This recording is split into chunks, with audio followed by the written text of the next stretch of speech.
Joining us via phone call to dissect this is the Director General of Good Governance Advocacy International, Sir Leonard Ayongo.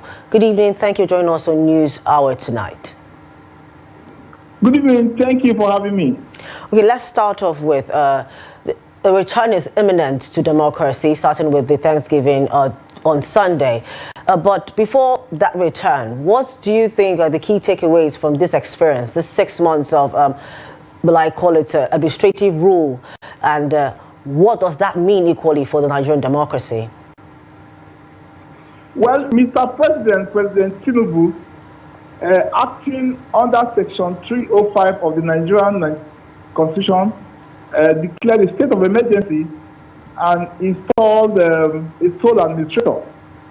But the takeaway is that there have been a lot of controversies whether Mr. President has the constitutional power to remove a sitting governor and or remove or suspend a sitting governor and the state legislature.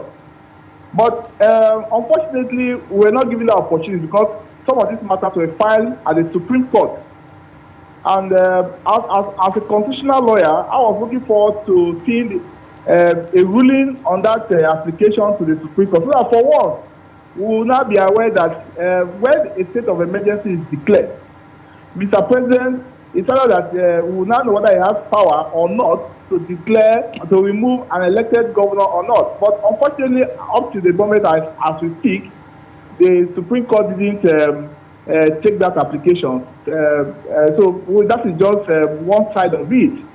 So that controversy is not rested.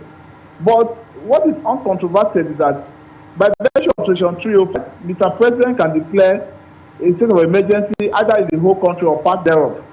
But just like I said, the other part is whether he has the power to remove an elected governor or not. So since there's no constitutional, there's no judicial pronouncement on it, especially at the Supreme Court.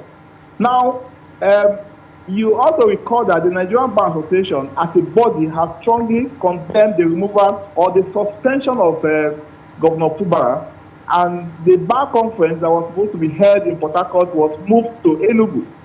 It shows that Nigerians were not united or were not in agreement to the suspension of Governor Fubara and the state legislature.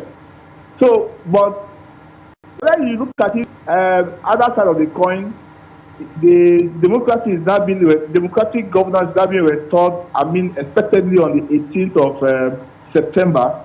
When the 6-month initial suspension will have elapsed. So that is just the tidbit of what we can discuss at this stage. Okay, so I'm going to just point out some of the things you said in your answer. Let's go back a bit. Now, you saying the Supreme Court has not given a ruling. Peradventure, in the near future or somehow, there's a ruling that comes up about this situation. Would it in any way impact what has happened in Rivers State? Well, it will. It's going to become an exercise in futility. Just like I said, as also an active legal practitioner, I believe we expected that we will have the opportunity of the ruling on that subject matter by the Supreme Court, which didn't materialize until this suspension period is now almost over. So, if there's a ruling that Mr. President does not have the power to remove a sitting governor, despite the state of emergency declared, then of course it will be an exercise. It will become an academic exercise because the sole administrator has acted within this period, this 6-month period. So if you go ahead to say, okay, you declare that it was null and void, but the actions have been taken, and then of course there's no vacuum in governance.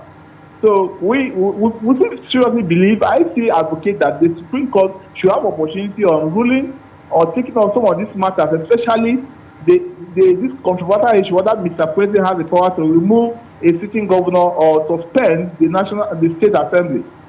So we expect that we are going to get a definite ruling at the Supreme Court one way or the other in future. Okay. Now, another question again. The 6 months period, first 6 months trial period is over. Do you believe that the reason for the state of emergency being called has been resolved and the things that were hoped to be fixed has been fixed to now return back to democratic rule? Well, you know, the reason that was given by Mr. President when he declared the state of emergency was that there was anarchy. Remember that there were bombing of some bombing of pipeline and all that. Of course, that directly threatened the Nigerian economic position. Yeah. So, but some people will disagree that people were not being killed. There were even more insecurity in other states compared to Rivers State and all that. So, if you look at it from the political angle, you argue the way you argue. But if you look at it from the legal perspective, does Mr. President has the right to declare a state of emergency by virtue of Section 305? Yes. Of course, that has to be affirmed by the National Assembly, which they did. So, if you look at it legally speaking, those procedures were followed. But politically speaking, of course, let me speak as the DG Good Governance Advocacy International. Now, the question is that is democratic dividend being delivered by the governors of Rivers State? The truth about it is that because of the kind of controversies that were ongoing between the State Assembly and the Governor Fubara, there were complete aberrations where 4 members could pass budget and all that. Of course, remember that the Supreme Court also declared the actions of Governor Fubara null and void. You know, so those controversies erupted, and then of course the Supreme Court even went further to say the elections that brought the then local government chairman were null and void. So at that point, you cannot say they were governance, effective governance, and that's why we say that Nigeria State, after politics comes governance, because politics is just a vehicle. The destination must be good governance. And that's where we are quite interested. Okay. All right. Our final question. Since you brought the governor, what do we expect of Fubara? What do we expect? You know, are we going to see, compared to who he was before this whole situation, what are we expecting from Governor Similayo Fubara going forward? Permit me to be political at this point a bit, because someone told me that Fubara has been politically beaten. That's in quote. That means that he has learned a lot of lessons. We expect, just like I said, we expect good governance in Rivers State.